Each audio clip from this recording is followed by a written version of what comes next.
Olá, boa tarde, quase boa noite. Eu sou o jornalista Cefas Carvalho e estamos começando mais uma edição do programa Conversa de Botequim. Na verdade, a última edição do ano de 2023 do Conversa de Botequim. Você sabe, programa de entrevistas, na verdade, bate-papo, toda sexta-feira ou quinta-feira, como é o caso de hoje, no Bardalos Comida e Arte, 17h30. Sempre com alguém que faz arte, cultura, política, militância, cidadania. E no programa de hoje, alguém que faz um pouquinho disso tudo. Nós estamos aqui, como você já pode ver, com a Irene Paiva, que é tabelião, notário, militante político e também tem uma história envolvendo cidadania e direitos humanos. Ele vai falar sobre tudo isso, mas vamos receber nosso entrevistado convidado. A Irene Paiva, bem-vindo ao Conversa do Botequim. Eu sou suspeito em falar em bar, né? Mas eu acho que o seu convite, que já tinha sido feito antes, né? Casou bem agora para esse clima, né, de final de ano. Então, é um prazer muito grande estar aqui, sabe? E a conversa de botequim, que é sempre uma conversa descontraída, mas que traz muita coisa boa para a cultura do Rio Grande do Norte. Então, um prazer estar aqui no Bardalos e prestigiar o seu programa. Obrigado, e é um prazer também para a equipe. Por falar em equipe, agradecer aqui José Agro na filmagem, Raquel Lucena na produtora e Ananda Carvalho como assistente de produção. Nós temos o apoio logístico de Lula Belmont e Ricardo Nelson. Você pode assistir o programa pelo Facebook e pode comentar, pode fazer perguntas, o programa é interativo. A Irene vai respondendo à medida do possível. E quem quiser vir para o Bardalos, pode vir. Vem aqui para o Bardalos, come alguma coisa, bebe alguma coisa. Enfim, o programa Conversa do Botequim é no bar em funcionamento. E conversa não vai faltar aqui. A Irene tem um monte de perguntas para fazer sobre você, para você. Tem coisas da sua vida que eu conheço, já entrevistei você outras vezes na PNTV, no nosso saudoso Pinto Júnior. Tem outras coisas que eu tenho curiosidade. Mas, Irene, eu conheço um pouco da sua militância, acompanhei já a candidatura sua, seu trabalho, mas a minha curiosidade, como é que você era quando criança, como adolescente? Você queria ser o quê da vida? Você queria fazer política, queria fazer cidadania? Como é que era o jovem Irene? Rapaz, o jovem Irene, eu acho que eu sou dos anos 80, né? Então, os anos 80 a gente teve um pouco de efervescência, né? Tanto cultural como de militância, né? E eu já percorri vários campos aí nessa minha militância, né? Primeiro, minha família era muito católica e teve uma vontade de ter um filho padre, né? Então lá em casa a gente teve 2 seminaristas, e eu e meu irmão Bebé, que a gente chama Arinildo, né? E eu tive o prazer de participar também desse desafio de ser seminarista num momento assim muito desafiante da Igreja Católica no Brasil, né? Foi num momento em que a igreja tinha uma tendência de militância de rua, de militância cultural, de militância inclusive partidária, e eu participei como seminarista nesse tempo, né, desse grupo ligado à Teologia da Libertação. Então, a minha infância na cidade que eu nasci, que foi em Rafael Godeiro, é aquela infância do sertão, né? De interior, né? Jogar bola, brincadeiras de ruas e os namoros, aquelas brincadeiras. E depois foi que realmente eu comecei a participar, né, da militância política já na adolescência, desde Rafael Godeiro e depois Mossoró, Recife, onde eu morei. Você morou em Mossoró, morou em Recife, mas me fala uma coisa, Irene, você falou que na época a Igreja Católica tinha um viés de cidadania, de progressista. Aí você tinha vocação de ser padre, sua mãe, seu pai convenciam você. Como é que era sua relação com a vocação, digamos, para ser seminarista, para querer ser padre? Na realidade é o seguinte, a nossa família, além de ser católica, a gente já tinha padre, sim, tinha freiras na família, né? E tinha realmente a vontade era mais familiar do que a minha própria, né? Como eu era um adolescente ainda, pra você ter uma ideia, eu entrei no seminário com 16 anos. Em Mossoró? Em Mossoró, né?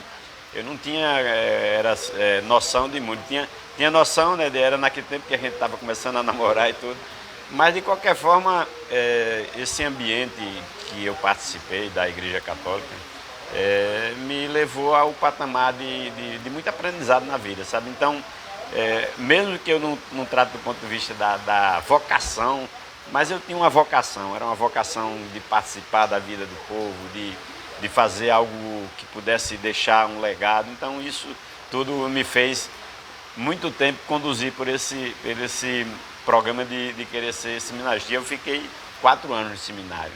E como é que foi a transição de Mossoró para Recife, onde você também morou, Irene?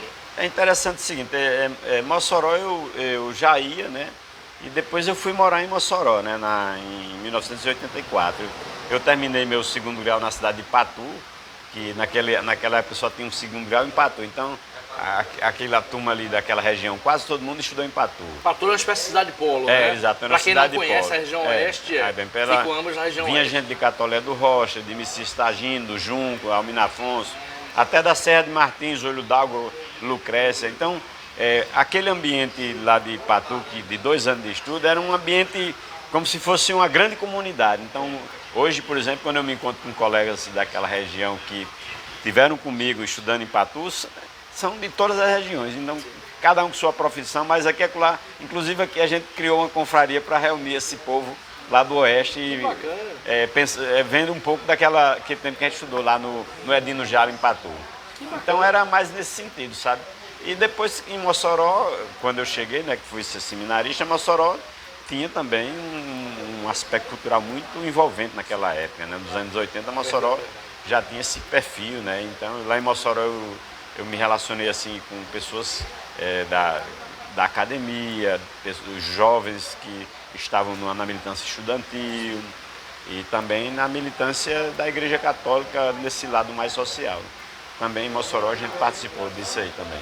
Bacana. Mossoró eu morei nos anos 90, realmente tinha efervescência, havia a criação da ESAN, né, a criação de grupos de teatro. E como é que Recife entrou na sua vida, Irene? Pronto, aí eu fui, meu próximo passo foi Recife, né? No final de 1984, eu fui para Recife. Eu fui morar em Recife, fui no mês de dezembro. Ia fazer um vestibular para Teologia e Filosofia no mês de fevereiro e já, se passasse, já ficava por lá para poder estudar, né? E de fato a gente foi em dezembro, era um grupo de estudantes, né, seminaristas, e já tinha uns lá de Natal, por exemplo, o Neto Queiroz de Mossoró, foi quem nos recepcionou em Recife, né? Ele que é jornalista, que trabalhou na Gazeta do Oeste, exatamente, né? E eu me lembro no dia que a gente chegou em Recife, né? Que ele foi receber a gente lá na rodoviária ali perto do bairro São José, a antiga rodoviária, né? Ele disse, não, vamos tomar uma cerveja. Aí descemos ali pela Conde da Boa Vista para tomar uma cerveja num bar, assim, tipo o Bardalo, bem efervescente de jovens e tudo, e tomamos aquela cerveja. Eu disse, a recepção aqui tá boa para ser seminarista, viu? E aí em Recife, eu vi uma postagem sua nas redes sociais, você falando do Morro do Livramento, é isso o nome? Morro da Conceição. Morro da Conceição, perdão. Onde você morou, que você tinha morado lá, que você conhecia a situação da comunidade. Aí como é que foi essa sua vida em Recife? Irene, fala um pouquinho dessa questão comunitária, coisas que você viu, percepções que você teve. Na realidade é o seguinte, aquela época Recife era um polo cultural e político do país, né? A gente tinha grandes lideranças políticas, né? Inclusive lideranças que estavam voltando do exílio, né? Como Miguel Arraes. E como a gente estava na tendência da teologia da libertação, então o seminarista não ia para um seminário. Então a gente era um seminarista que tinha um passo inicial no seminário e depois você ia morar nas comunidades, né? E eu tive a experiência de morar em 3 bairros em Recife. Eu morei na Várzea, que era vizinha à Universidade Federal de Pernambuco, né? Depois morei no Cordeiro, na Avenida Caxangá. E no último ano que eu tive morando em Recife, no penúltimo eu morei um ano no Morro da Conceição. Então era uma experiência de inserção na comunidade. Eu e mais 3 colegas, a gente alugava uma casinha, a gente morou numa casa de descida de morro mesmo, aquelas casinhas que você não tinha como chegar de carro e tudo. E dentro daquele projeto que a gente tinha de inserção dentro das comunidades, né, a gente participava ativamente da vida do povo. Então a gente participar da vida do povo não é só ir para a igreja. Naquele tempo a gente ia para a igreja, ia para uma reunião sobre cultura, ia para uma militância política, por exemplo, dos comícios, que teve muito em Recife naquela época, né, com Miguel Arraes, com Java Vasconcelos. Da Câmara, né? Era uma tendência que veio de Dom Helder Câmara, né? De João Paulo, que foi prefeito do Recife, que foi do PT, depois foi do PCdoB. Então a gente participava desse arcabouço, né, de vida cultural e política daquele município.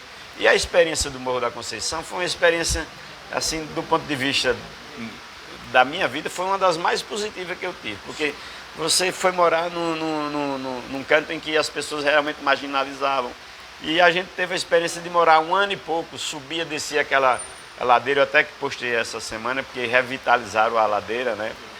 Que a gente subia e descia, e era tranquilo, né? Você subia, descia e tal, que era a identificação que você tinha com a comunidade, né? Então a gente morou lá, eu e mais 2 colegas, que também nem findaram sendo padre, depois ficaram sendo professores. O que aconteceu nessa comunidade que ninguém virou padre? É porque é o seguinte, houve esse grupo que era ligado à Teologia da Libertação, ele recebeu uma pancada muito grande quando eles resolveram dar um freio na América Latina, né? E a gente não foi vítima, a gente foi colocado naquele arcabouço. Então, quase todo mundo foi para baixo. Vocês, para ficar, tem que fazer isso e isso.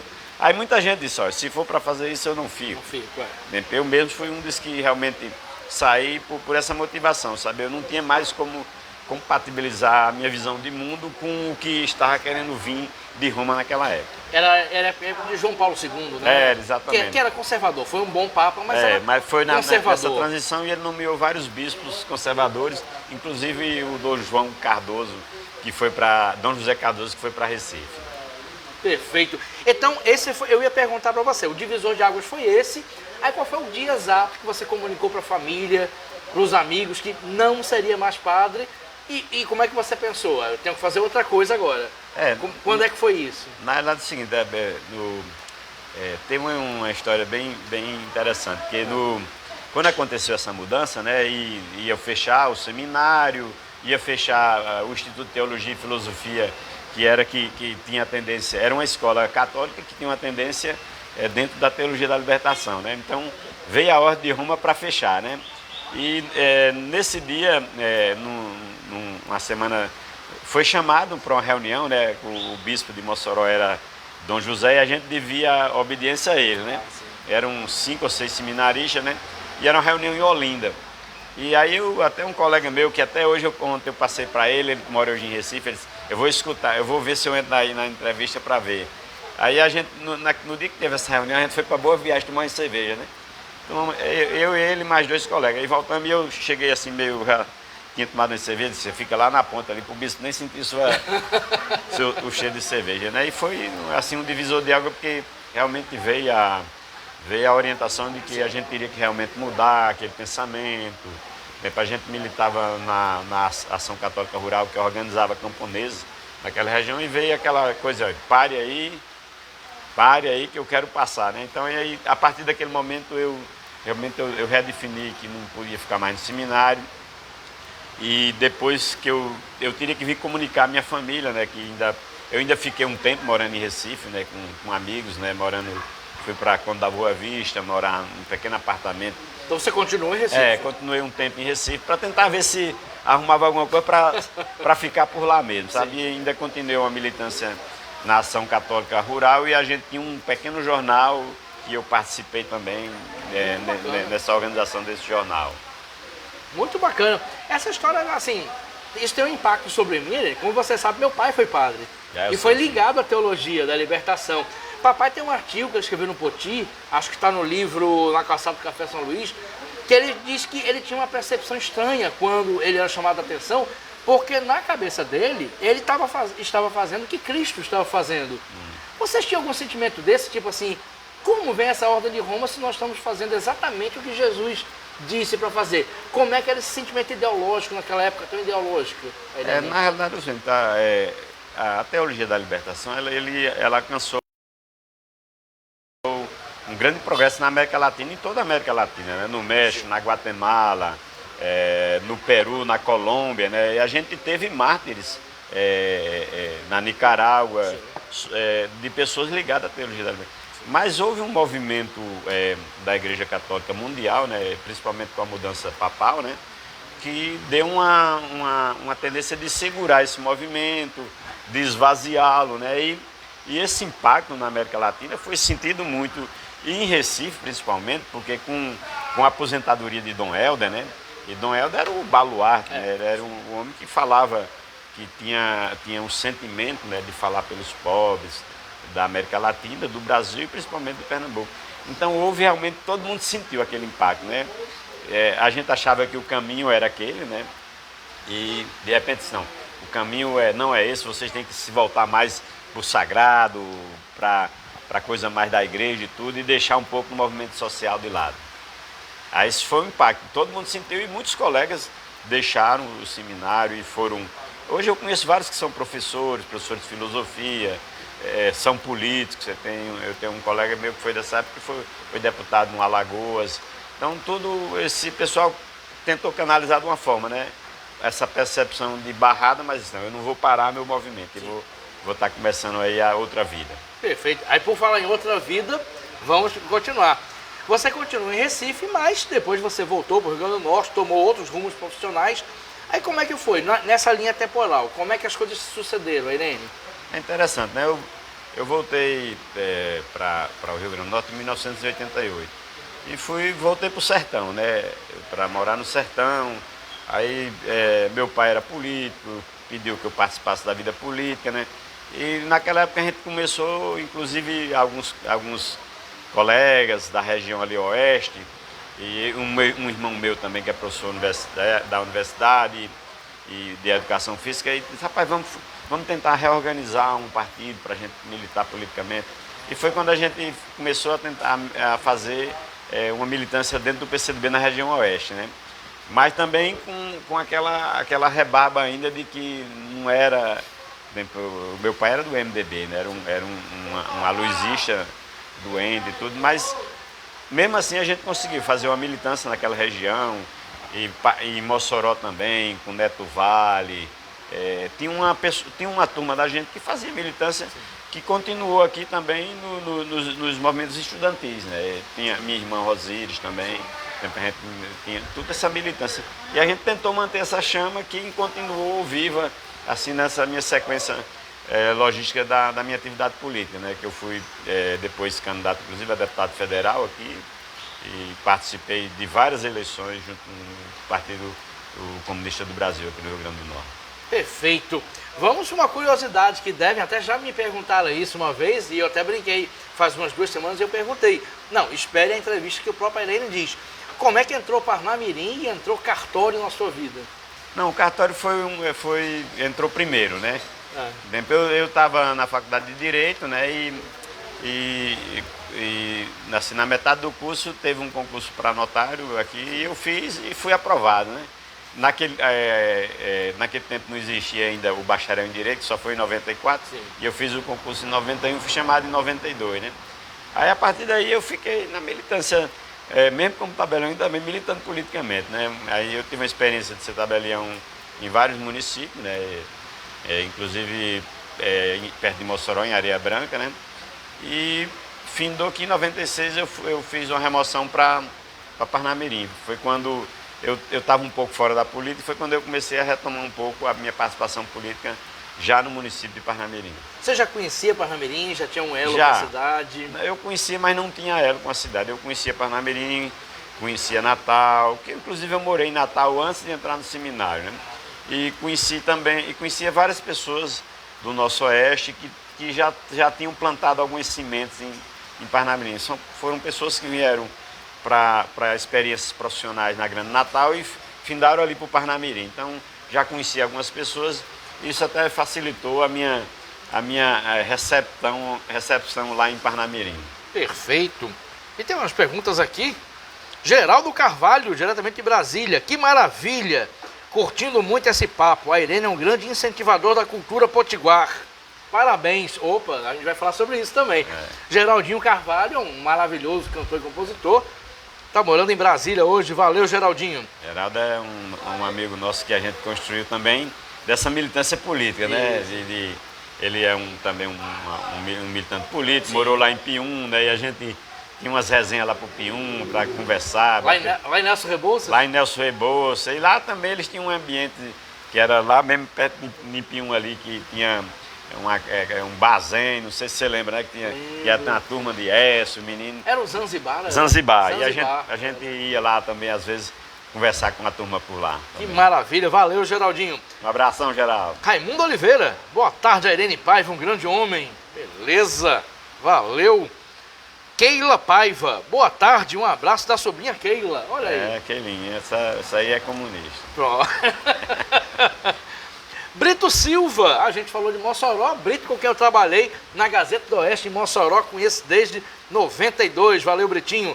Boa tarde, amigos, um feliz 2024, vocês são gente do meu bem querer. Um grande Brito, um dos maiores chargistas, né? Brito é um grande desenhista, né, chargista e outra coisa, ele trabalhou já comigo. Você trabalhou com você? Trabalhou, porque é o seguinte, quando eu comecei a trabalhar a ideia de um cartório mais moderno e tudo, com milha. Aí eu disse, Brito, você vai desenvolver uma logo para o meu cartório. E a logo que até a minha logo ainda é a dele que ele fez para mim. A atual logomarca é feita por Britinho? Foi ele que fez. Que então maravilha. já tem muito tempo, viu? Vamos pensar em repensar ela aí, viu? Olha aí, Brito, ó, mantém contato aqui.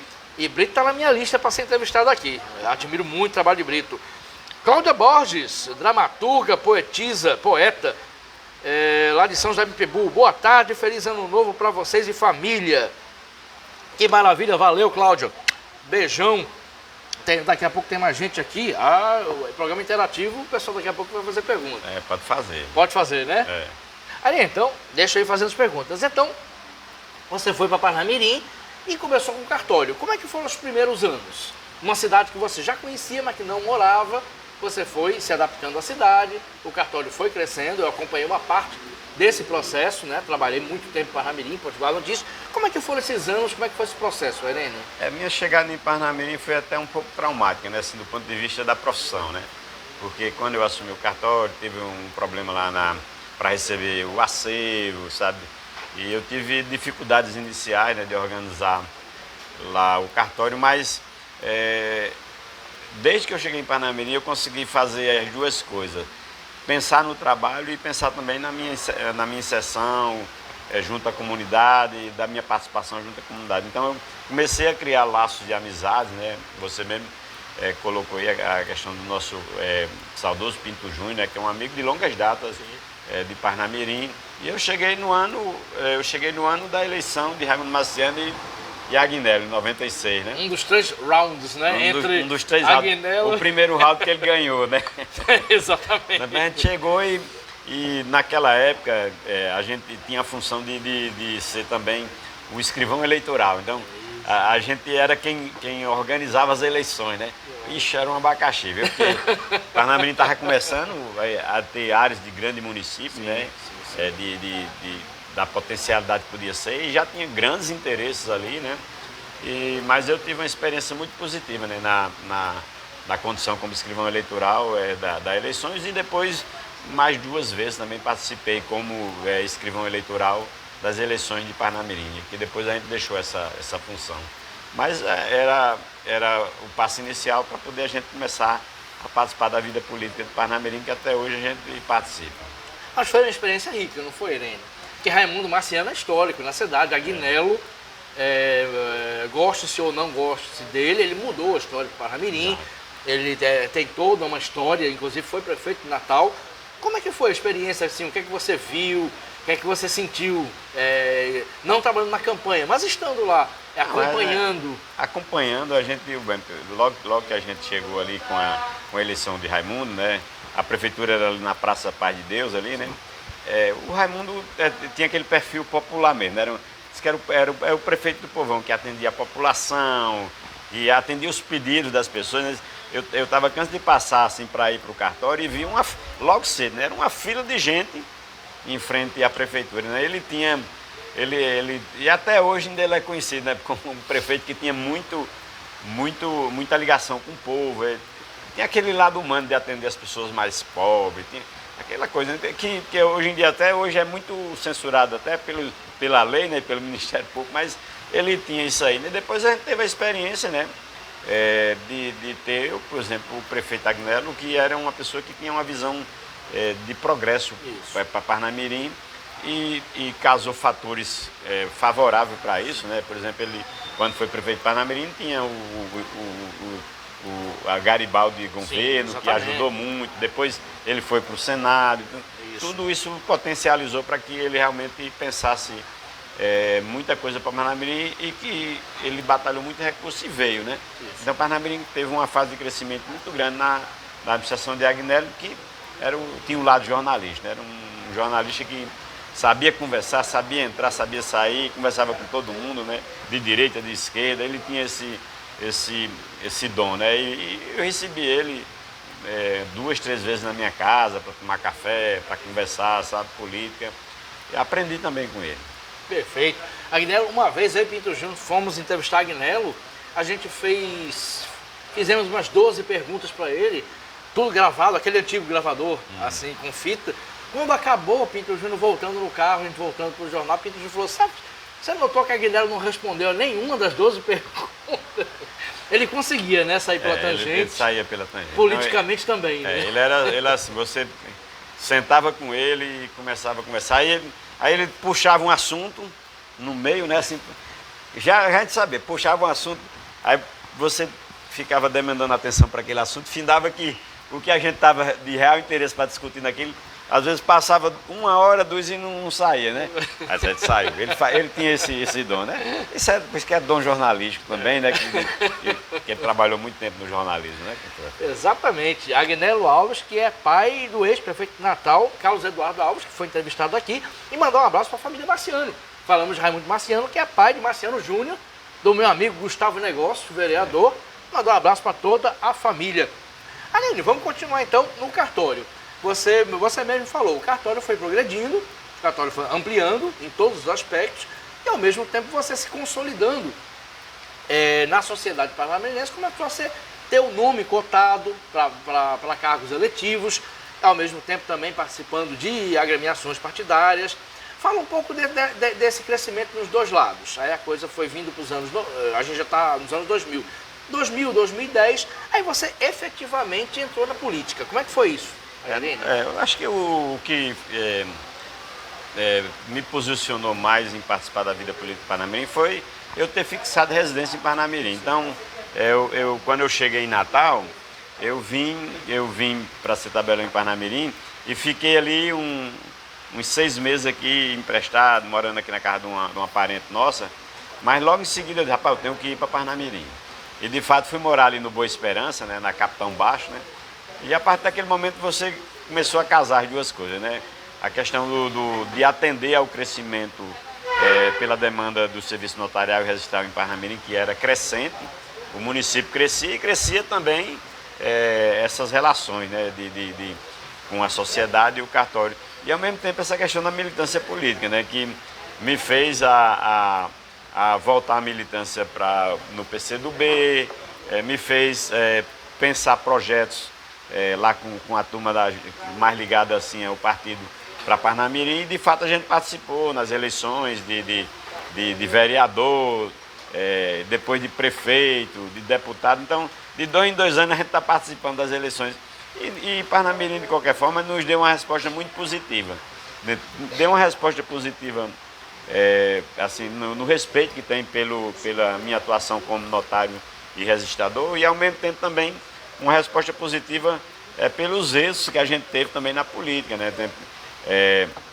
A gente contribuiu assim de alguma forma para a primeira eleição de Carlos Augusto, né, que é um parente nosso, sobrinho de Raimundo, que mandou aqui uma mensagem aqui. Eleição para vereador. Exato. Ele era um amigo nosso, inclusive advogado da nossa associação dos cartórios, que a sede era em Parnamirim, né, que ainda é hoje, né? E depois ele pensou nisso, ele disse, rapaz, dá certo, eu era um sonhador, um menino jovem, inteligente e tudo. E de repente ele disse, vai topar, ele foi, findou que se elegeu, né, vereador. E 2 anos depois, nessa mesma circunstância daquele grupo, que eram, eu consigo, nas eleições de Carlos, na primeira e na segunda, e até na terceira, quando ele foi candidato a prefeito, eram uns meninos, eu considerava os meninos fazendo política. nós era quem fazia tudo. A gente fazia a eleição, fazia a contabilidade, fazia a campanha de rua com os meninos, né? Saía, pegava as experiências de algumas pessoas que tinham experiência política em Parnamirim, mas de qualquer forma a gente conseguiu deixar uma marca em Parnamirim que esse grupo fez resultado. Não continuou, o Carlos não se elegeu, mas hoje o irmão dele é vereador lá, mas eu acho que foi uma experiência muito positiva da política de Parnamirim e eu sempre fui muito empolgado nesses projetos que eu participo. Quem me vê na política vê eu carregando bandeira, andando nas carreatas, organizando carreata, organizando reunião, opinando sobre contabilidade, sobre proposta de governo. Eu não sou uma pessoa de participar da política só assim de fora, eu realmente me envolvo. Perfeito. E eu lembro, Irene, como jornalista, a eleição de Carlos como vereador em Parnamirim foi uma surpresa. Ele não estava entre os favoritos, e para deputado estadual foi mais surpresa ainda. Embora fosse nas contas havia uma possibilidade, mas foi uma surpresa. E muita gente perguntava, então ele é o candidato de Irene? Houve uma percepção sobre isso. Você tem essa percepção do grau de contribuição que você deu para essas duas eleições seguidas? Eu acho, o que eu tenho de percepção é o seguinte, que bem, ele tinha a vontade de ser político, né? Eu tinha uma vontade assim de participar de um projeto assim vitorioso ali pela cidade. E a gente já tinha tido até uma experiência anterior a ele com a eleição de Ricardo Wagner. Sim. Que a gente formou um grupo e elegeu ele vereador, né? E eu participei, inclusive eu fui coordenador daquela chapa proporcional. Outro amigo meu. E outra coisa, o que aconteceu foi o seguinte, casou essa vontade que ele tinha, né? E também eu não posso, eu acho que eu contribuí, mas não foi só eu, era um grupo, tinha várias pessoas que estavam naquele ambiente que ajudavam, o Raimundo, tinha o Moacir ajudando a minha campanha, por exemplo, e também nele. E depois teve também a participação, principalmente na campanha de deputado estadual, de um grupo de pessoas de Parnamirim que se identificaram com esse projeto e que nos ajudaram. O Fernando Fernandes, o próprio irmão de Gustavo, né, também participou, né, o Ronaldo da Aliança. Era um grupo que a gente se encontrou e no final a gente viu que tinha luzes para a gente ascender e eleger um deputado e conseguimos. Numericamente a gente foi na caneta, como diz, né? Mas foi um esforço conjunto. Então eu não acredito só a mim, nem só a Carlos, foi um esforço conjunto. É claro que eu participei, ajudei assim, mas foi um projeto coletivo. Perfeito. E a Irene fala da experiência de ter sido candidato a vice-prefeito em Parnamirim, numa eleição até que muita gente acreditava que você sairia como candidato a prefeito. Muita gente defendia isso. Qual é a lembrança, a experiência que você teve disso? Rapaz, toda experiência na política é válida. Então, a gente sonhava, né, naquele início, né, de campanha ali, né, que, por exemplo, Maurício tinha postado aqui como candidato, né, e tinha algumas resoluções a nível de tribunais eleitorais para resolver. E eu achava, inclusive, que ainda a gente poderia ser sacado assim de última hora e tal. Não, o candidato vai ser você e tal. E apostei, muita gente pensou nisso. Eu apostei muito nisso, mas houve problemas de ordem estadual, né, da inserção do partido, naquela coligação, que não tinha uma condução isolada. Então, tudo isso caminhou para que a gente nem fizesse campanha, né? A experiência foi que a gente fez 3 ou 4 movimentações, né? E depois paramos a campanha. Paramos porque tinha essa questão jurídica e muita gente não estava apostando, né? Você ir para uma campanha com isso. Mas, como eu disse, eu sempre creio que qualquer experiência política é válida. Você vai tirar a lição daquilo. Eu já tirei algumas lições daquele evento. E não guardo mágoa de ninguém, porque eu não sou de guardar mágoa para a política, né? Mas tirei lições que eu já posso até aplicá-lo aqui mais na frente. Perfeito. Aline, como jornalista, eu tenho o hábito, eu diria até dever profissional, de observar com atenção redes sociais, tudo. Eu vejo uma movimentação sua muito grande com a pré-candidata a prefeita Nilda, professora Nilda, que foi vereadora, uma boa vereadora, e foi a segunda colocada na última eleição para prefeito, perdendo para o atual prefeito reeleito, Rosana Taveira. Também vejo movimentação sua em relação à vereadora Fativan Alves, que é oposição. Eu pergunto, está sendo construído alguma coisa? Existe um movimento de oposição da qual você faz parte? Como é que está sendo essa movimentação que está sendo até mostrada nas redes sociais, ou seja, pública? O que é que está acontecendo lá, Irene? Na realidade, a gente realmente, há uns 8 meses atrás, a gente fez uma primeira reunião a federação, inclusive, me convidou para ver se eu postava a minha candidatura pela federação, né, PV, PT e PCdoB. E eu, naquele início de conversa, eu disse, olha, eu tenho acho que alguma coisa que está me indicando que a gente deve tentar juntar a oposição em torno de um nome com maior visibilidade, para poder a gente tentar fazer uma projeção de eleição que possa realmente disputar. Por isso que eu declinei naquele momento, né? E até coloquei na época, disse que eu achava que o nome da professora Nilda era o nome mais visível, a gente ainda não tinha tido uma conversa sobre isso. E depois foi se afunilando, a gente fazendo umas tratativas, e hoje a gente realmente, a Fativan, a Nilda, a vereadora Ralessa, são algumas pessoas que a gente tem se reunido e estamos tratando de realmente fortalecer esse grupo para pensar na disputa do próximo ano com o nome que a gente entende ser o mais viável, que é o nome da professora Nilda. Nessa circunstância, pelo que eu leio nos blogs e portais, alguns bem sérios, você é cotadíssimo para ser candidato a vice-prefeito de Nilda. Isso procede? Já houve conversa nesse sentido, tanto no grupo da Nilda, como no grupo que é mais ligado à minha pessoa, sabe? E também no ambiente partidário, né? Que a vereadora Fativan se filiou ao PSD. E o PSD queria um candidato a prefeito de Parnamirim. E uma forma da gente trazer também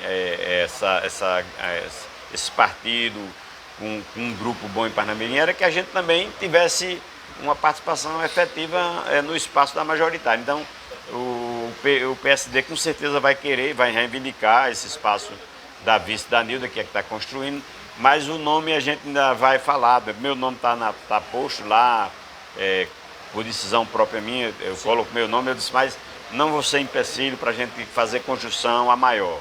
Então a gente está trabalhando nesse sentido para ver se a gente consegue atingir o máximo possível, né, das pessoas em Parnamirim com essa mensagem que a gente vai tentar levar agora em 2024. Perfeito, estamos no programa Conversa de Botequim com a Irene Paiva, tabelião, notário e militante político. Muita gente bacana aqui no Bardalo, chegaram aqui, João Marcelo Dantas, advogado, e da IP Editora, que é apoiadora do programa, Flávia Arruda, pedagoga, escritora, Natália Chagas aqui, professora e escritora também. Daqui a pouco eu vou dizer o nome de todo mundo que está aqui, do Carmo aqui, professora, pedagoga também, vou dizer o nome de todo mundo. Eu tenho uma pergunta, Irene, ainda sobre isso, o tema da gente aqui tá bom? Irene, eu recordo uma vez, lá vou eu evocar Pinto Júnior, nosso saudoso Pinto Júnior de novo. Estávamos eu e Pinto Júnior, antes da eleição de Fátima Bezerra, a gente foi para o Real Botequim com um membro do PT, um cacique do PT, não tem autorização para dizer o nome dele, e a gente conversando, batendo papo, a gente brincou. Quem vai ser o vice de Fátima? Aí ele falou, vocês não têm autorização para publicar, mas está entre 3 nomes do PCdoB. O PCdoB tem poder de decisão com o aval de Fátima, que são Antenor Roberto, Gutenberg Dias de Mossoró e a Irene Paiva, de Parnamirim. Teve isso, Irene? Você triscou ser candidato a vice-governador, ou seja, vice-governador do estado, já que Fátima foi eleita, e Antenor, que foi o escolhido, foi eleito, mas teve isso? Teve, sim. Como é que foi isso? A construção da indicação do nome a vice da Fátima foi feito dessa forma. Então a gente colocou os nomes à disposição, eu, Antenor e o Gutenberg, né? Mas você sabe, a escolha do vice não é do partido, a escolha do vice é do candidato a governador, né? E findou que a preferência da governadora Fátima foi pelo nome do Antenor Roberto, que é um amigo de longas datas nosso e que respeito, um militante político de altíssimo gabarito, e recaiu sobre ele. E a gente, internamente, o partido, pela forma como a gente conduz a política, né, realmente aceitou a indicação e ele foi, né? Houve realmente essa conversa, meu nome estava posto, o do Gutenberg também estava posto, mas recaiu para o nome de Antenor e realmente o partido foi contemplado naquela chapa que foi vitoriosa, né? Perfeito. Mas assim, de vez em quando você acorda assim, eu tive 33% de chance de ter sido vice-governador do estado. Teve chance, mas não foi, né? Não foi, deixa como está, né? Perfeito. Mandar um abraço aqui para Suelda Amorim, que é apoiador do programa, da Cachaçaria Amorim, cuja cachaça tem cachaça de presente, viu? Ah, certo. Gosta de cachaça? Gosto, Pronto, daqui a pouco tem entrega aqui com pompa e circunstância. E a Marli também, que está aqui. Marli, bem-vinda. E tem um monte de comentário aqui. Rubens Nobre, tá mandando um abraço. Rubens Nobre, que é beculamense. De vez em quando vem ouvir Julio Iglesias aqui no programa ao vivo. Gosta, viu? É uma figuraça. Valeu, Rubens. Se tiver aqui, deixa o Julio Iglesias para depois. Adaécio Lopes. A Irene, conterrâneo de meu pai, lá de Rafael Godeiro. Sim. Comunismo e religião, tudo a ver. E começa a rir, não sei se ele está falando sério ou não. Valeu, Adaécio. Geraldinho Carvalho. A Irene já foi parceira do nosso projeto Uma Luz na Rota do Sol, no Canto das Marias. Canto das Marias. A gente começou a... Que funcionava na casa de Nelson Rebouças no Pium, eu lembro disso. Fala um pouquinho sobre isso. Não, nessas minhas idas ali pro Pium e tal, aí o Canto das Marias, eu acho que todo mundo conhecia, né? Era que mesmo na esquina ali, né? E era um projeto que o menino tinha, né? E naquele ponto não tinha apoio de ninguém, né? Sim. E aí depois Nelson disse, vamos ser parceiro nosso. Aí eu disse, Nelson, isso dá certo. Ele disse, dá, rapaz, dá certo. Aí disse, pois vamos. Aí começamos, o nosso cartório, é um apoio institucional do cartório, né? Aí começamos no Canto das Marias, com Geraldinho, Pedro Mendes. Era grandes noitadas ali, né? E o que foi que aconteceu? Que de lá para cá ainda continua até hoje. No Porão das Artes agora. No Porão das Artes. Então a gente tem uma parceria de mais de 15 anos, viu? Nesse projeto, inclusive esse projeto, eu apresentei ele já no Porão das Artes. Eu recebo uma premiação nacional de cartório e tem um pouco sobre essa questão da participação do cartório na vida social do município, né? E esse projeto do Porão das Artes, a gente apresentou uma vez ele em Brasília. Sim. E a gente foi até contemplado numa premiação mostrando esse projeto, que é o projeto que ele tem hoje, né? Da Feira da Diversidade, que é uma feira cultural que privilegia o artista local lá no Porão das Artes. Então a gente é parceiro desse projeto dele. E foi na Casa da Maria também. Começou lá, um projeto maravilhoso. Maravilhoso. Lula Belmont, muito obrigado. Vou colocar aqui com licença a Irene. Depois eu vou voltar a esse tema das artes, mas deixa eu ler os outros comentários, tem muita gente aqui. Manuel Bonfim, direto do Ceará, de Iratu, se não me engano, Bonfim, me corrija. Uratu. Meu amigo Sevas Carvalho, assistindo você diretamente de Macaparena, Pernambuco. Mas você viaja, viu, Bonfim? Macaparena, da casa da sogrinha. Explicado. Um abraço. Abração, Bonfim. Bonfim era meu companheiro de fechar bares do Beco da Lama nos anos 2000. Ave Maria. Você lembra, né, Bonfim? Eu lembro. Fechamos Bar do Coelho 2 da manhã já uma vez. Márcio Franco, que estava bebendo ali fora. Acho que ainda tá. Grande Cefas, valeu o programa, valeu. Fernando Vanderlei, que é o Fernandinho implacável do vinil. Fora Taveira. Parnamirim tem que ter uma oposição forte para derrotar esse que não cumpre a lei do nosso piso. Estou com Nilda. Pronto, palavras de Fernandinho Vanderlei. Programa democrático, cada um opina. Lá, né? Cada um opina como quer. Assim, democracia. Pronto. Aline, deixa eu lhe perguntar agora. Eu acompanho todos os aspectos da sua vida. Profissional, política, como já falei. E também você tem um lado de apoio a projetos culturais, mais do que a média dos empresários parnamirinenses. Em outros programas, por exemplo, quando eu estava entrevistando Mirabô aqui, você pulou para dar um alô para Mirabô e pularam umas 3 pessoas dizendo: a Irene já ajudou o projeto. Como é que é essa sua ligação com a cultura, Irene? E isso de apoiar diretamente os artistas que precisam? Rapaz, eu acho que eu adquiri muito isso nesse tempo que eu morei em Recife, né? Eu morei 4 anos em Recife, 4 anos e meio, e eu participava da vida cultural de Recife e via os exemplos das pessoas, né? Então, na Livro 7, que era uma livraria cultural que era tipo um bardalo ampliado, né? De livros, né? Que as pessoas iam para... Quem não tinha condição de comprar o livro ia lá e sentava e lia o livro, fazia sua pesquisa. E o dono da Livro 7 era um cara que tinha essa visão de apoiar os projetos, né? E vários outros projetos, em Olinda também. E desde que eu voltei para o Rio Grande do Norte, a gente fazendo as militâncias lá pelo sertão, a gente tinha essa tendência de apoiar esses projetos. Então, anonimamente, eu participo de vários projetos, sabe? No caso de Mirabô, né? Foi uma coisa assim, de uma hora para outra surgiu, eu disse, vamos tocar, e eu fui, mas nem coloquei minha marca e tal, foi mais uma coisa Pedrinho pessoal. Mendes já conversou comigo, Pedro Mendes devo também, muito a Irene. Então eu apoiava assim, porque eu acho que a cultura tem que ser incentivada, né? E quando há uma falha do poder público, eu acho que a iniciativa privada tem que ajudar também. E eu faço parte desse grupo da iniciativa privada que torce e quer ver os projetos culturais caminharem e progredirem. Perfeito. Irene, a gente está indo para a reta final do programa, mas dá tempo ainda de fazer pergunta, comentário, sugestão, crítica, dá tempo de vir bombardados, inclusive. Irene, o seu dia parece ter mais de 24 horas, inclusive, mas vamos falar sobre outro aspecto da sua vida.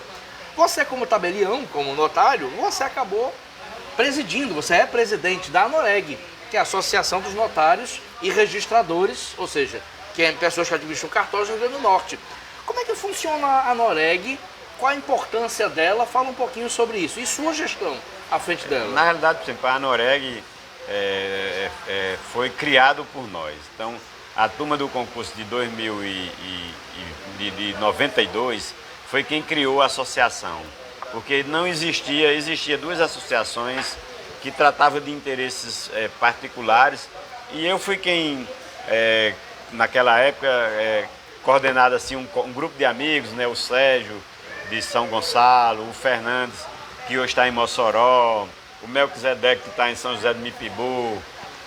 Eram uns 5 ou 6 colegas que, rapaz, a gente tem que fazer um movimento para se organizar e, ao mesmo tempo, a gente tentar, com isso, melhorar o aspecto de serviço dos cartórios na sociedade. E a gente fez isso. Criamos essa associação. Eu estou pela terceira vez presidente dessa associação. Hoje a gente tem no Rio Grande do Norte 204 cartórios, né? O cartório hoje é uma casa de cidadania. Pra você ter um exemplo, por exemplo, nós temos vários atos que são feitos em cartório que são gratuitos para a população, sim, né? Sim. Existe nascimento, óbito, casamento quando a pessoa não tem condições. E também muita coisa que veio do judiciário, que era processos judiciais, que foram para os cartórios. E precisa ter esse olhar diferenciado, precisa ter formação para poder prestar esse serviço. E a associação, ela tem esse papel, ela tem um papel de unir institucionalmente a classe, do ponto de vista até das disputas legislativas, nos tribunais superiores, no tribunal e nas instituições legais do nosso Rio Grande do Norte, mas ao mesmo tempo ela tem essa função de formar os colegas para prestar um bom serviço. Nós tivemos agora recentemente uma retomada dos cursos que eu criei na época com o Fernandes, que fizemos o 21º em Currais Novos, que é só para fazer esse tipo de ensinamento para as pessoas fazerem o balcão do dia, atender bem a população, ver o que pode ser feito de forma rápida, que hoje é muito comum nos cartórios. Irene, eu já mandar um abraço para Francisco Fernandes, presidente do Instituto de Estudos. Instituto de Estudos de Protestos, isso, que eu já entrevistei várias vezes na PNTV. Era praticamente um curso que eu fazia sobre cartórios para poder entrevistá-lo. O Instituto hoje também é parceiro, né, do seu programa. É parceiro do programa. Tem uma rodezinha aí, né? Eu até convidei o Fernandes para vir para cá, mas acho que ele está em Mossoró. Tá em Mossoró. Ele mandou um abraço para ele também, para todo o pessoal lá do Instituto de Protesto. Obrigado. Mas daqui a pouco fazer a pergunta aqui da Natália, mas ainda sobre isso. Em relação aos cartórios, muita coisa hoje é informatizada. Não é, Irene? Fala um pouquinho, muita gente tem a impressão que tudo você tem que ir no cartório, ou tudo é muito burocrático. Muita gente ainda tem a noção de que você vai e o cartório vai precisar olhar nos livros, como era antigamente. Né? Eu tenho 52 anos, tive que passar por isso. Certidão de nascimento de irmã, certidão de óbito de pai.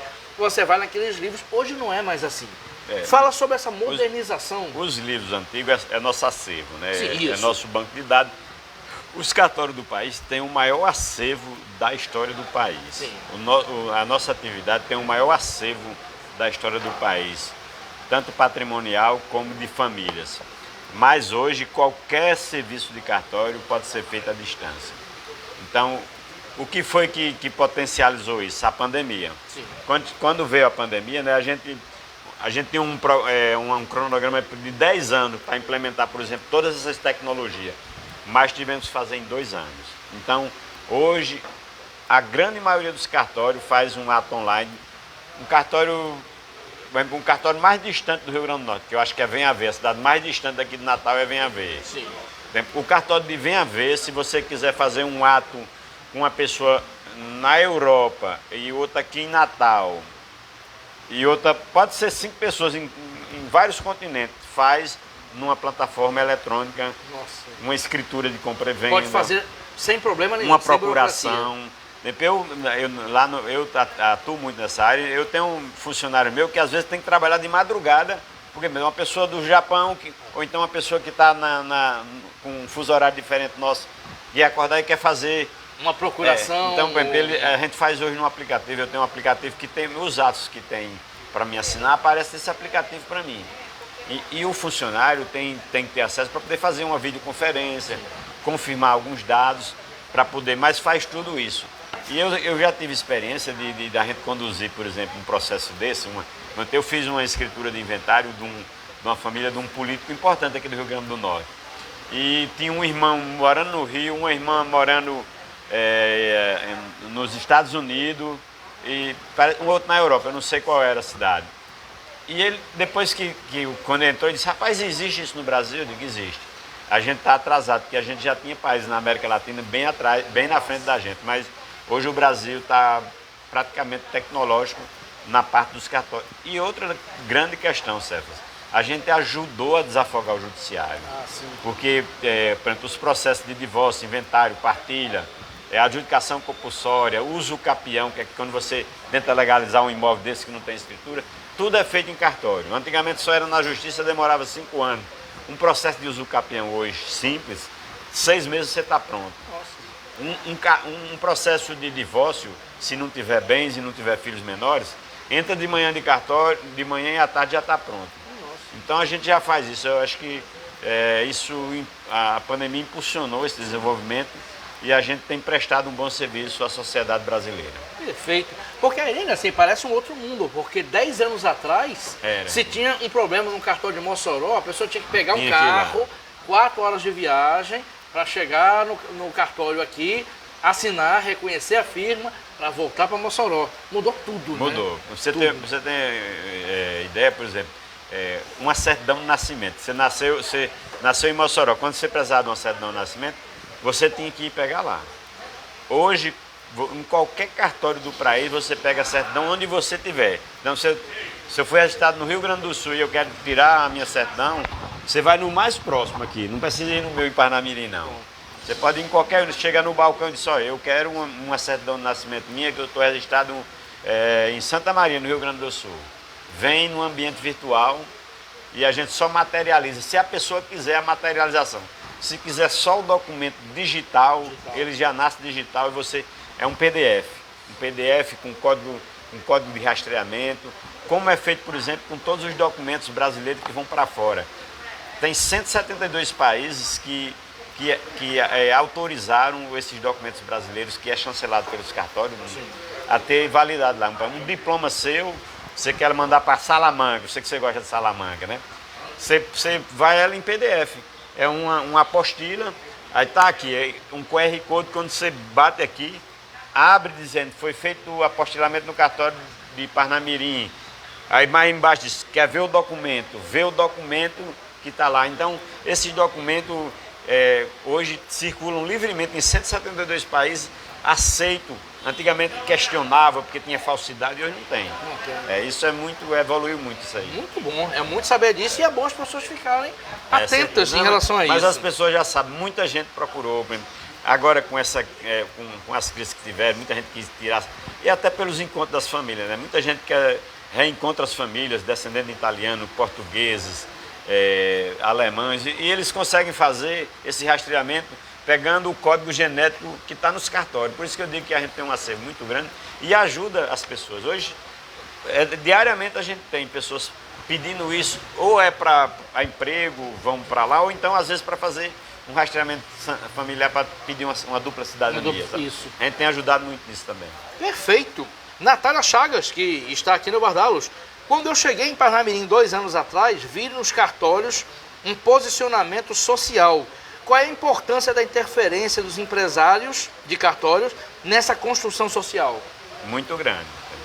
A gente só tem um problema porque, por exemplo, Parnamirim não tem uma lei de incentivo à cultura ainda, né? Sim. Então, por exemplo, Parnamirim, toda a participação que a gente faz, ela faz zero, como dizer, a gente praticamente não tem, sim, como Natal já tem, né? A lei de Djalma Maranhão, sim, né? Parnamirim não tem e a maioria dos municípios, não sei, Mossoró talvez já tenha.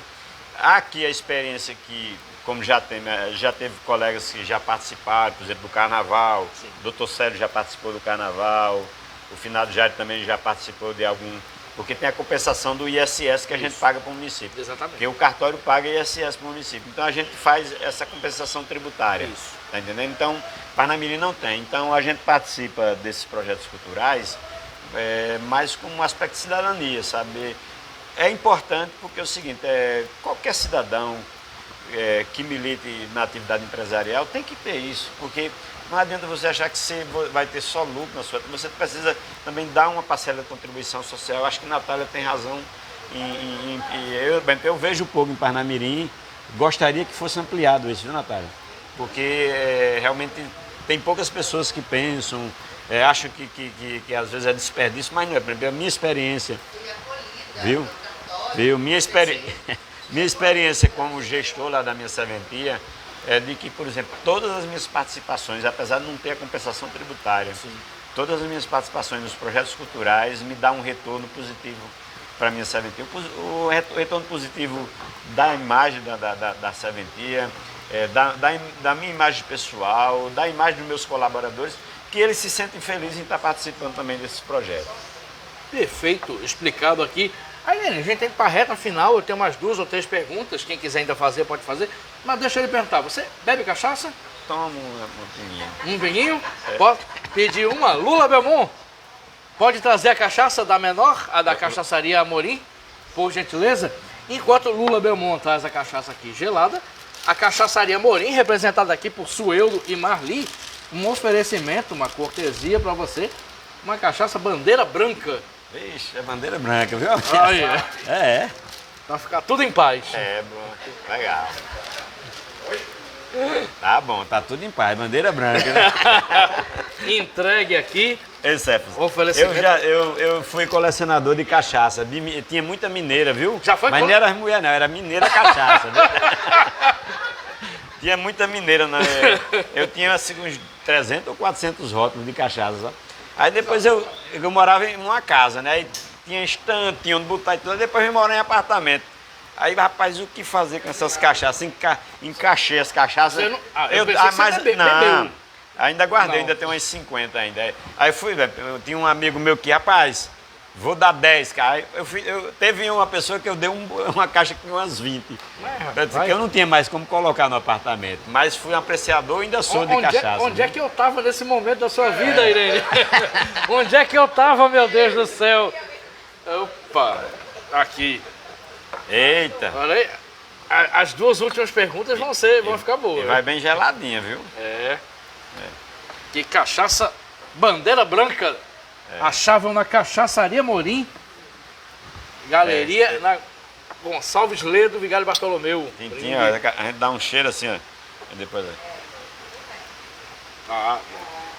boa, viu? Ainda bem que você não virou, que Não vou virar, não. O atriz...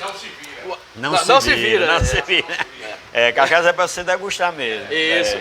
Já teve quem virou aqui, mas eu é tive que boa, virar viu? junto. Você cuidar nessa virada aí, que para você não andar com Natália, porque Natália não quer virar, não. Ela tem mais costume aqui. E daqui a pouco tem cachaça aqui, tem surpresa aqui depois do programa, com fraternização com outra cachaça aqui. Sou eu, não sabe qual é. Aline, vamos para a reta final das perguntas. Eu percebo, acompanhando também as suas redes sociais, que como presidente da Noreg, você viaja muito. Você vai para congressos. Já vi foto sua, você vai com constância para Colômbia, Bogotá, Lisboa. Assim, você ganhou uma visão ampla de mundo. Como é que você vê a percepção de outros países? Não só em relação ao mundo cartorial, mas a tudo, coisas que você observou, militância social, cultural, em relação ao Brasil. O Brasil está no caminho certo em algumas coisas. O que é que você vê dos lugares que você vai que você gostaria de ver no Brasil? É interessante isso. Eu participo desde que eu comecei tanto na presidência da Noreg, como eu sou sacado para esses eventos internacionais, e também eu mesmo participo eu sou filiado à União dos Notários Mundiais, que é a sede em Roma. Eu ia perguntar isso também. Eu já participei de mais de 100 congressos e fora do Brasil, em vários países, né? O povo tem uma curiosidade muito grande pelo Brasil e ao mesmo tempo um respeito. Então, na América Latina, por exemplo, quando você chega, eles têm um respeito pelo Brasil, né? Tem curiosidade para como é que funcionam as instituições nossas, né? Como é que funciona o parlamento, como é que funciona, por exemplo, a nossa atividade, como as regiões do nosso país, né? E é interessante porque o que eu percebo assim do ponto de vista da percepção de fora do Brasil é de que quase todo, onde eu fui já no mundo, é que as pessoas veem o Brasil, sabe, Cefas, como um país realmente que tem um valor, tanto do ponto de vista econômico como cultural, sabe. Há alguns questionamentos, mas muito pouco com relação a essa questão da política, porque geralmente os pessoal não sei se é porque o Brasil vive mais política que os outros países, né? Mas não tem muito esse aspecto. Mas, por exemplo, eu agora estive em Portugal, no encontro de 8 países de língua portuguesa, né? E um aspecto assim, importante eles querem muito essa integração do Brasil com aqueles países para o que a gente produz aqui, por exemplo, na área de tecnologia, ser partilhado, principalmente com os países de língua portuguesa, que tiveram uma mesma origem ali, né? Nesse encontro a gente tinha gente de Moçambique, de Cabo Verde, e esse pessoal reclama muito lá dos portugueses, né? Que, não, rapaz, vocês precisam, como você dá, fazer uma compensação. Questão colonial. Uma questão colonial. Então, isso tudo serve para a gente aprender, sabe? Toda viagem que você faz, institucionalmente, para participar, você consegue. Nesse encontro, por exemplo, em Portugal, a gente trouxe uma notária de Kiev na Ucrânia, né? E lá os cartórios fecharam. Na época mais pesada mesmo da guerra, os cartórios fecharam. Nossa, e foi preciso, foi preciso fazer um levantamento de solidariedade internacional para poder manter vivo o notariado ucraniense. E conseguimos. Conseguimos. Está voltando. Já retomaram a vida normal, mas com aquele aspecto. Ela até contou a experiência lá, né? Que as sirenes que tocam, que o pessoal já tá tão habituado que está num bar, toca a sirene e não liga mais, né? Toca a sirene e não liga mais. Parece Rio de Janeiro, né? Rio de Janeiro é mais ou menos assim. Então, mas aí são experiências, troca de experiência que é muito bom para a pessoa e para o mundo também, é muito bom, né?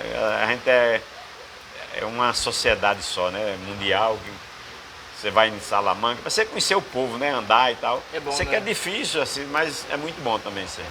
Perfeito. Ampliamente, né? Ampliamente. E você é bom viajante, né? Você gosta de gosto. bares, restaurantes. Não, eu sou essa viagem de bar e de cultura é normal para os finais de semana, né? Semana você trabalha, mas passou do sábado a gente tem que fazer uma viagem cultural, andando nos bares. E você faz isso no Rio Grande do Norte. Vou no Rio Grande do Norte. Vou muito agora a Nova Parnamirim, que a gente Se encontra lá, às vezes é que se encontra com vocês lá também, né? Que você vai em Cazu Bar, mandar um abraço para Cazu Bar. Um abraço pro nosso amigo Cazu. Vizinho. Cazu, a gente sempre vai lá também. É um bar histórico de Nova Parnamirim, melhor baião de dois. Tem muita de coisa Natal, boa lá. Parnamirim e adjacências. Nova Parnamirim hoje é um polo cultural enorme, assim, de bares. Tem muita coisa. Para quem via Parnamirim, Nova Parnamirim no passado, não sabe o que tem lá, né, não, Natália? Você que anda na noite por lá e tal. Nos bares. Pois é, então, eu acho que essa parte da cultura ajuda muito a gente a fazer esse intercâmbio, sabe? E por isso que o programa Conversa de Botequim, que pode soar como uma coisa só, que não tem, assim, muita credibilidade, tem muita credibilidade, você sabe disso, né? Tem pelas pessoas que você traz aqui, pelas histórias que as pessoas vão contar aqui, porque a maioria das pessoas eu acompanho aqui, acolá, ligo meu Facebook, fico ouvindo e tal, eu vejo que as pessoas, além de gostar da prosa, né, gostam do ambiente e se sentem prestigiados em poder contar um pouco da narrativa de suas vidas aqui. Isso, porque é uma maneira descontraída, né, de contar a vida. Já arranquei muita informação aqui de muita gente. Os bares são locais de você ter pesquisa jornalística. É uma verdade. Já arranquei informação de Carlos Eduardo, de Antenor Roberto, seu amigo, coisa que eles nunca disseram.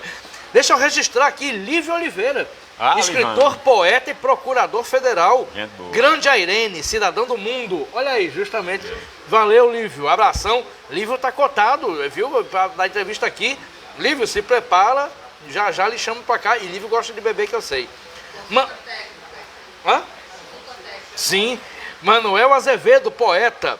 Salve, salve, Cefas. Parabéns. Minha pergunta. Se uma separação sem problemas nenhum, esposo numa cidade, esposa noutra, sem filhos, sem bens, só separação simples, será preciso a presença dos dois ou pode ser 100% online? Pode ser 100% online e não existe mais separação, é quase só divórcio, né? O Supremo está acabando com a separação. Explica a diferença, Irene, tecnicamente. Tecnicamente você se separava e passava 2 anos, né, Raimundo? Para depois vir um divórcio. Hoje não tem. O divórcio, você pode casar hoje e se divorciar amanhã. E esse processo do divórcio pode ser feito à distância. Se você não quer ver ela nem na videoconferência, não tem problema. Faz primeiro com você e depois com ela. E assim na distância. Tudo é feito hoje online em qualquer cartório do país.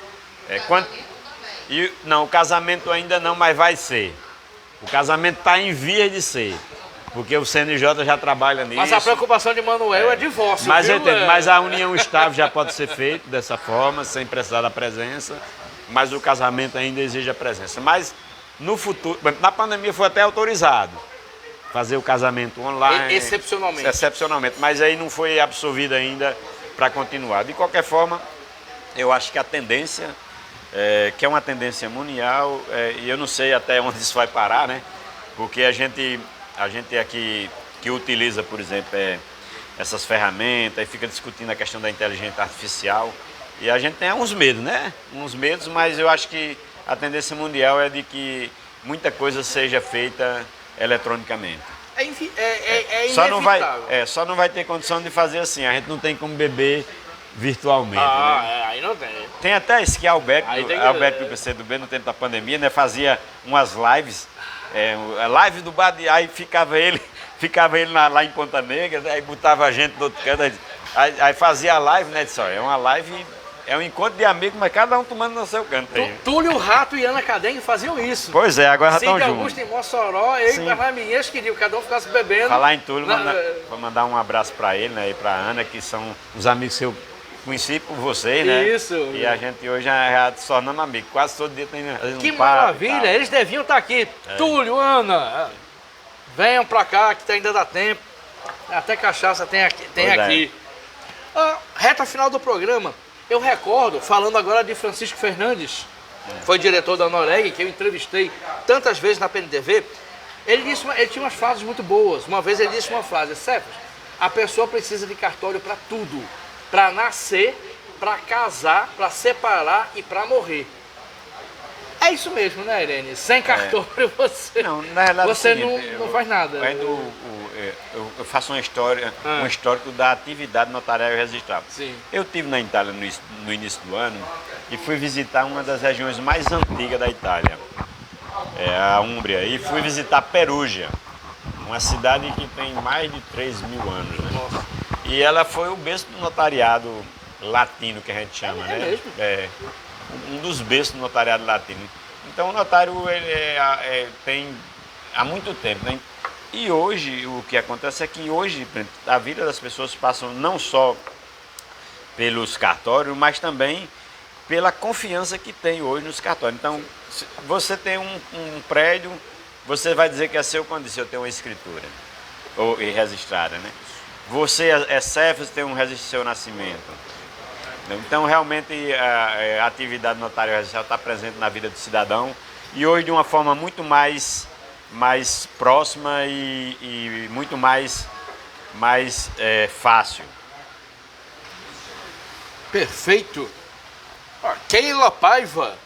E o show do Paul McCartney?